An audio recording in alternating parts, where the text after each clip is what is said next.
You're listening to a Frequency Podcast Network production in association with CityNews.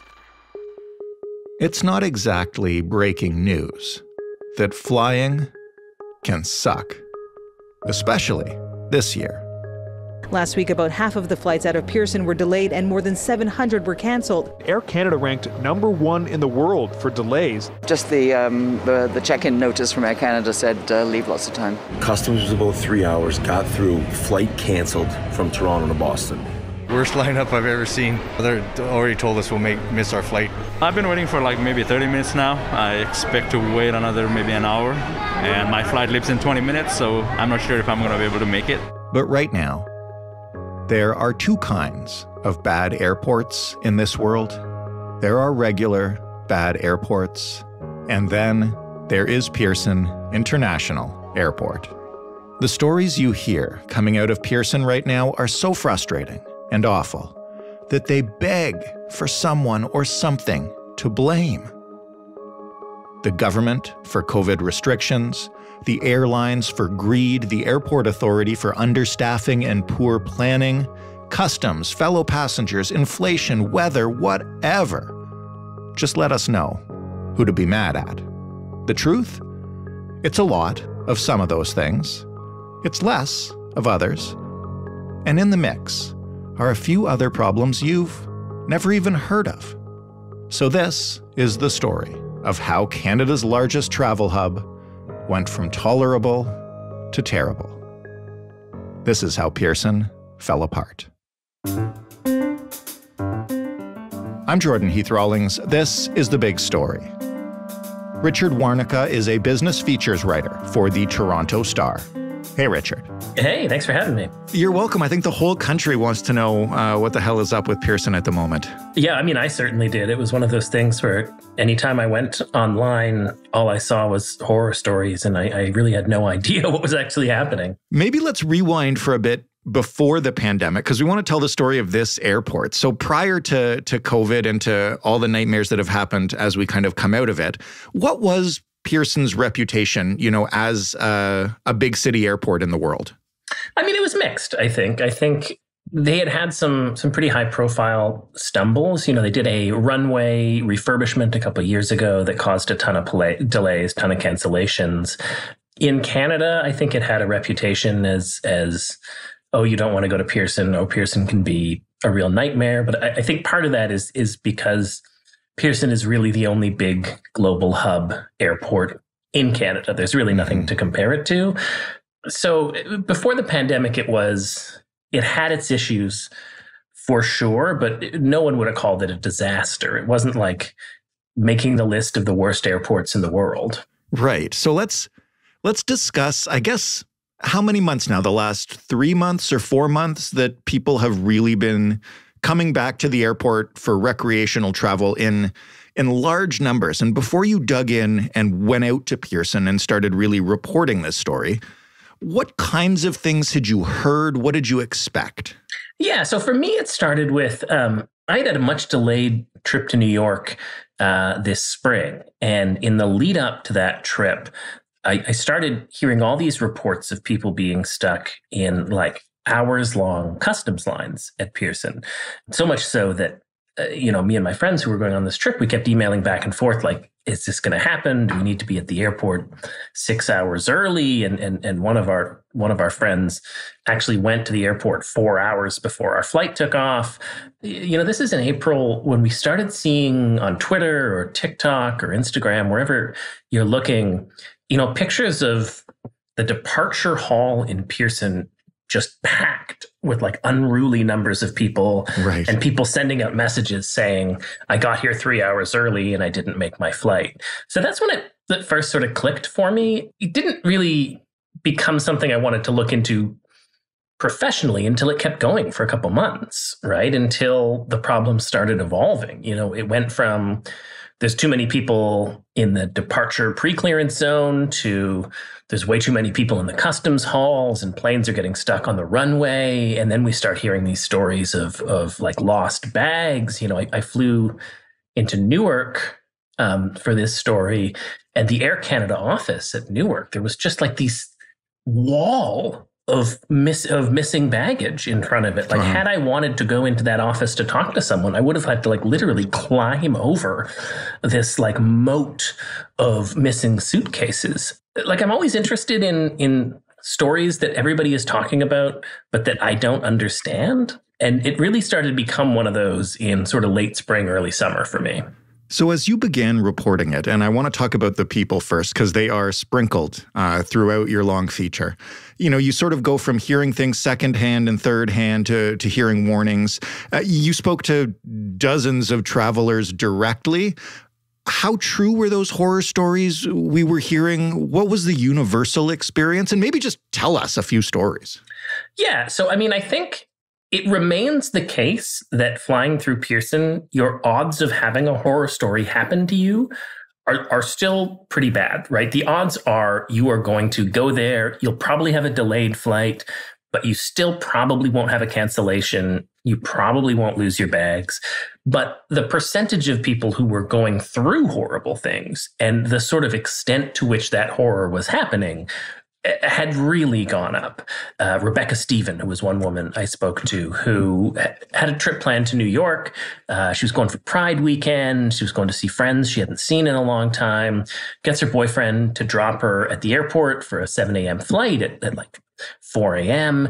and gets there, and it looks like a hog pen. Like there's no room for anyone to move around in this sort of pre-clearance zone, but eventually gets through security, sits down, spends a couple minutes on TikTok, and then notification on her email. Her flight's canceled.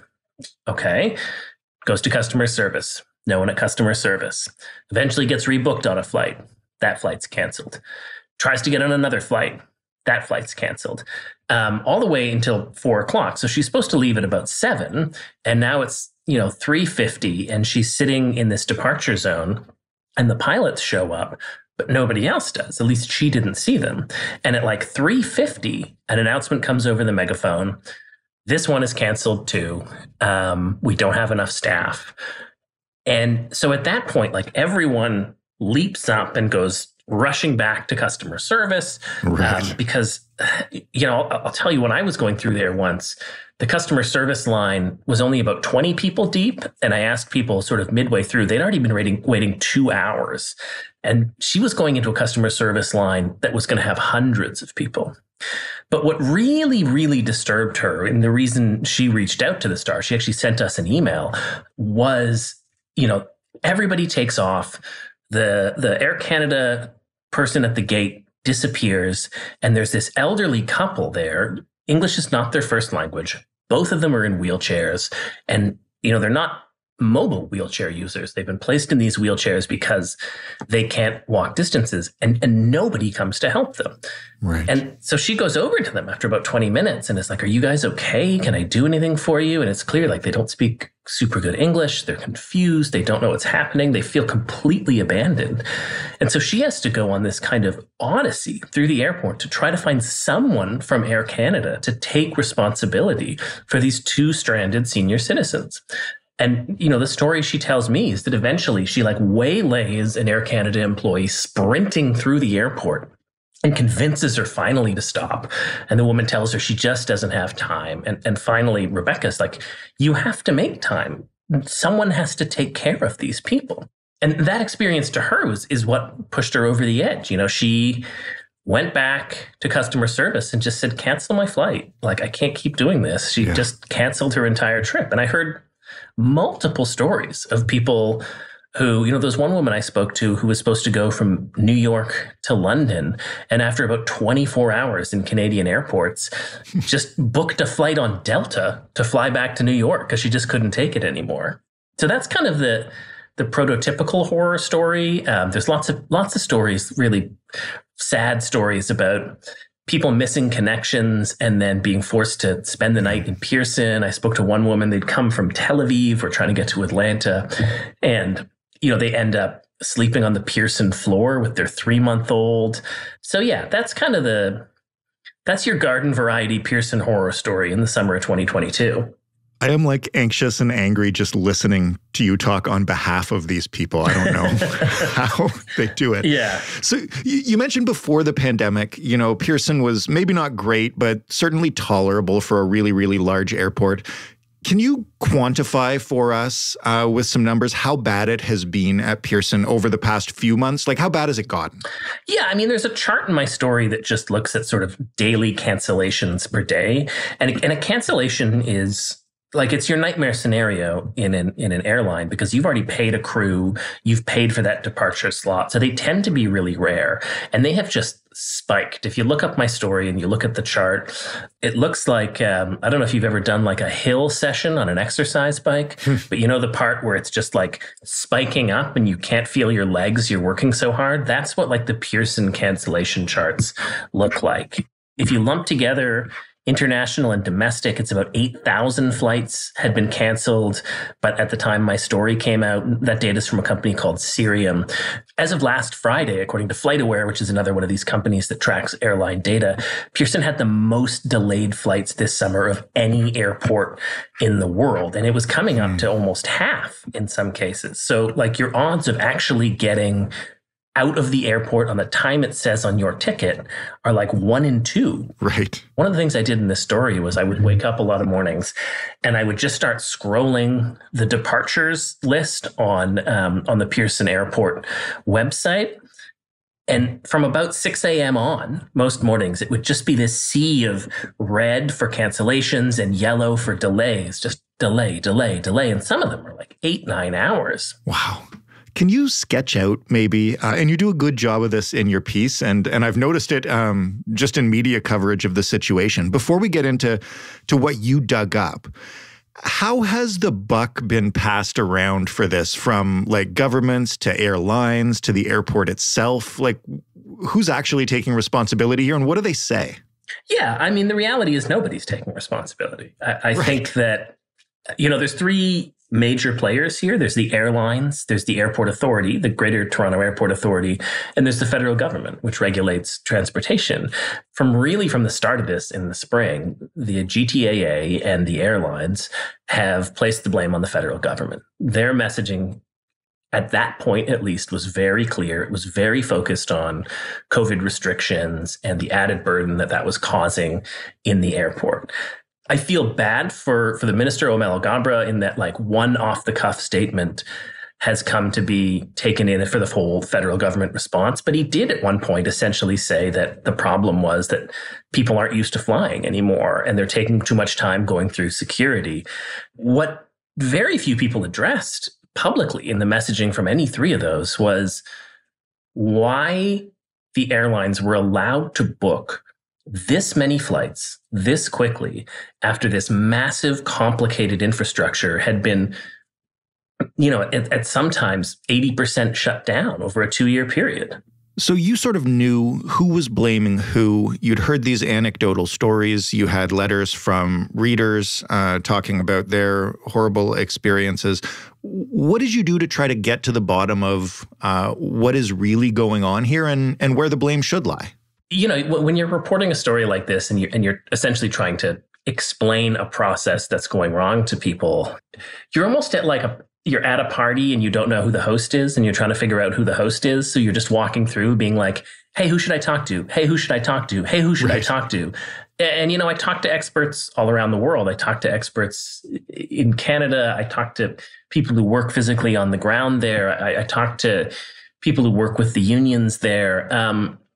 And more than COVID regulations, the answer that kept coming over and over again was nobody has enough staff, and everybody knew they didn't have enough staff. Well, I should say that the airlines would and will deny that they knew they didn't have enough staff, or that in fact they didn't have enough staff, and I should be clear about that. But about everyone else in the system told me that they believed the airport, the 400 employers in the airport, the airlines weren't ready from a labor perspective to be operating at this scale.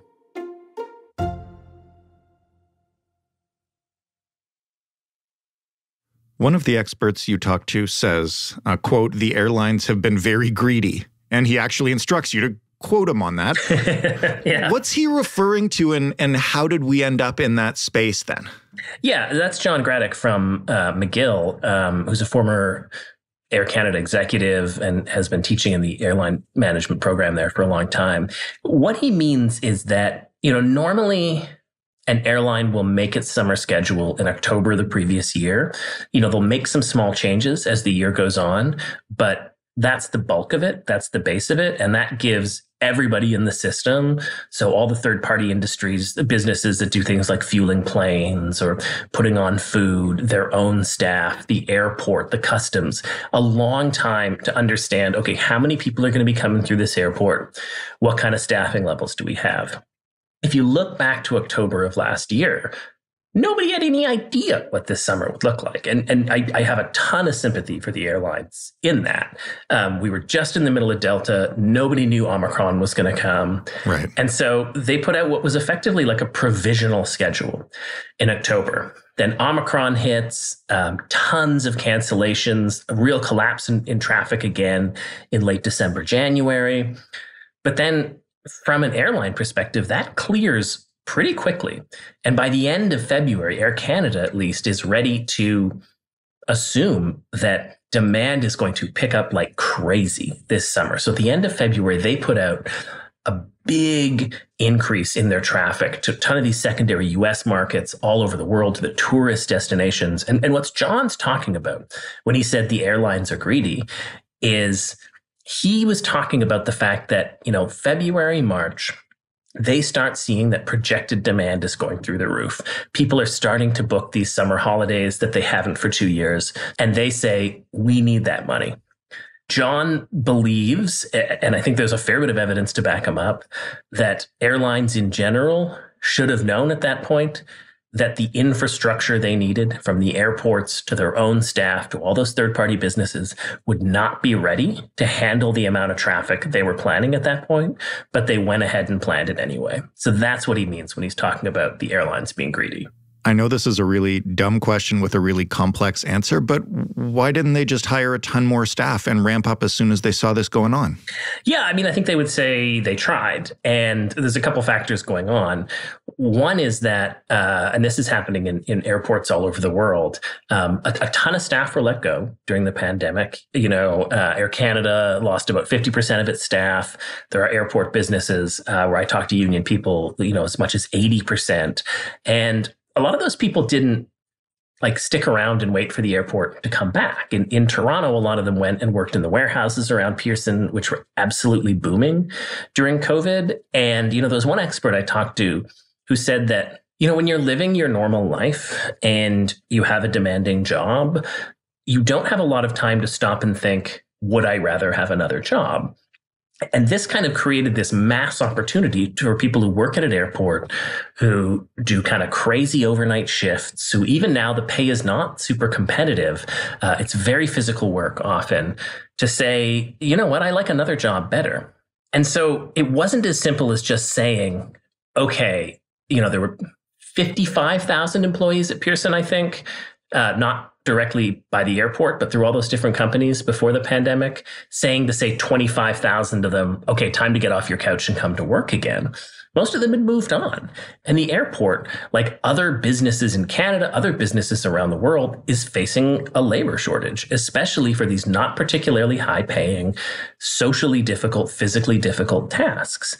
And then the other factor that's really important to think about is, I don't remember who said it to me, but one of the airline people I spoke to was like, people assume that because these are not highly paid jobs, they are not highly skilled jobs. And in the airport, that's not the case. To keep an airport moving, to turn around a plane with no delay, to unload bags and get them to the terminal while reloading that fast, get people through customs, those are minutely time-sensitive jobs that take people with experience to do.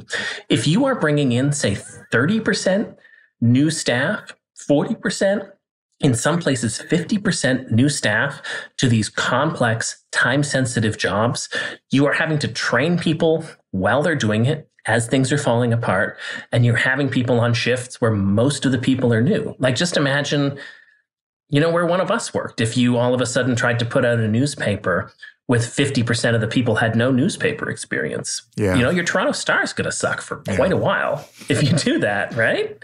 Your podcast would suck if, you come into work tomorrow and your producer is the only guy you could hire because there's a labor shortage and has never listened to a podcast before.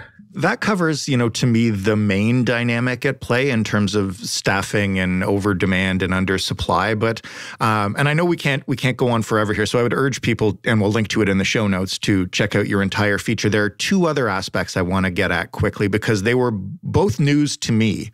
Can you first explain what's happened to the cargo business over the past couple of years? Yeah, so this was happening before the pandemic, but it really accelerated during the pandemic, which is, everyone knows online shopping has gone through the roof. The demand for people who can take packages, goods from one place to another quickly has soared, and airlines have looked at that like a business opportunity. So that cargo space under an airplane, they call it the belly. There's now way more competition for that belly space from, online shopping primarily, but other things like that where you are selling commercial goods and transporting them from one place to the other.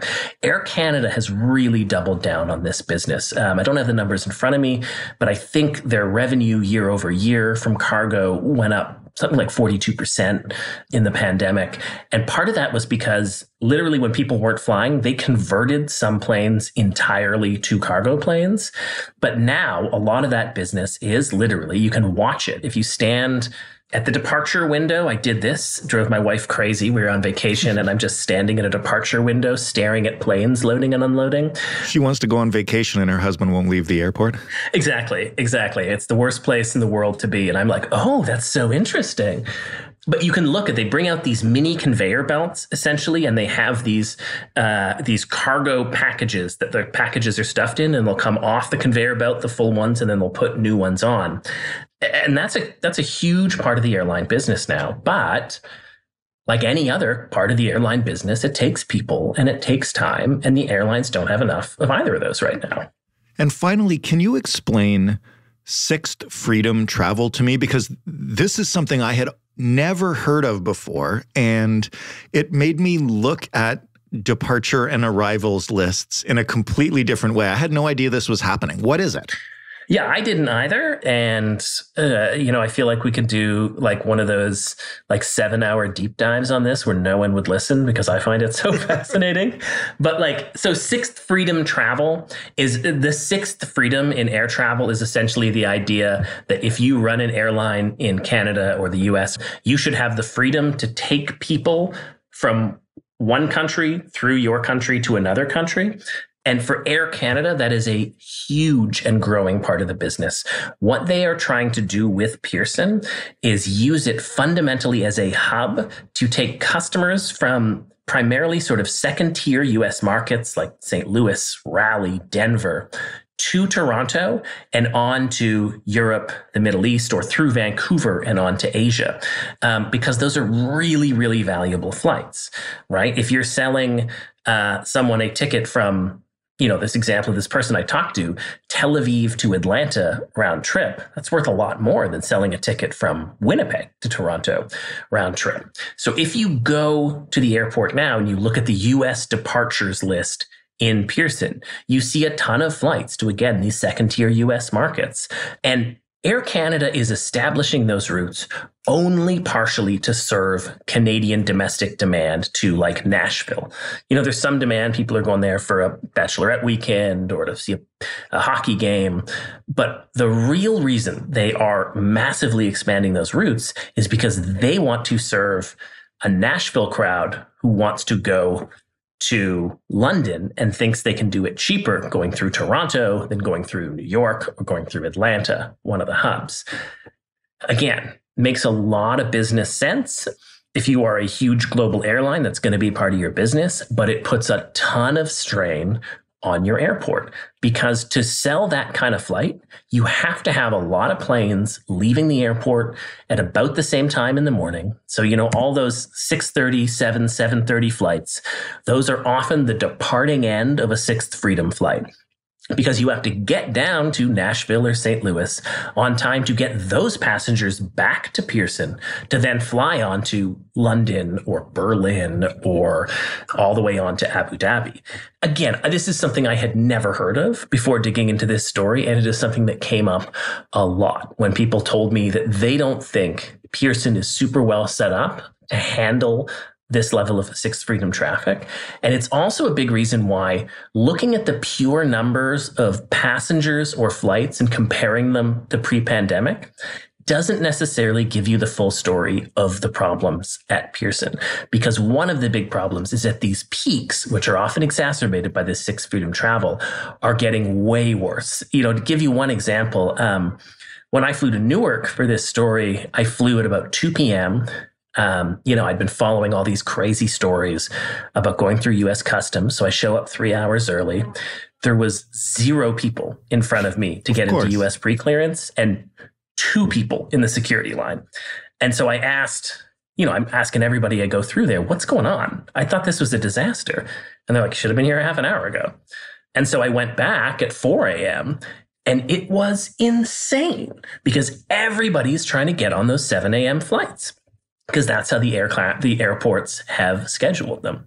The last thing that I want to ask you is just what you'll take away from this, I guess, having learned so much about the inner workings of a complex machine like Pearson, for good or ill.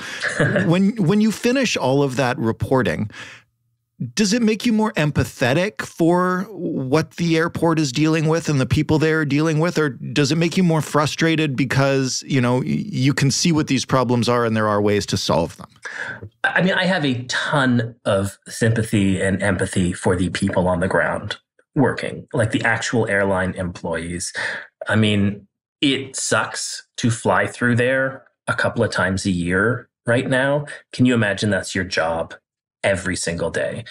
And there are stressed out, tired people screaming at you, and it has nothing to do with anything you've done. So a ton of sympathy for the actual workers on the ground. I don't know. I had a line in my story about how this seemed quintessentially Canadian to me, in the sense that, I kept on asking people, who was responsible for making sure that Pearson, which is by far the most important transport hub in Canada, it's where $45 billion in trade goes through every year, it was ready to reopen after the pandemic.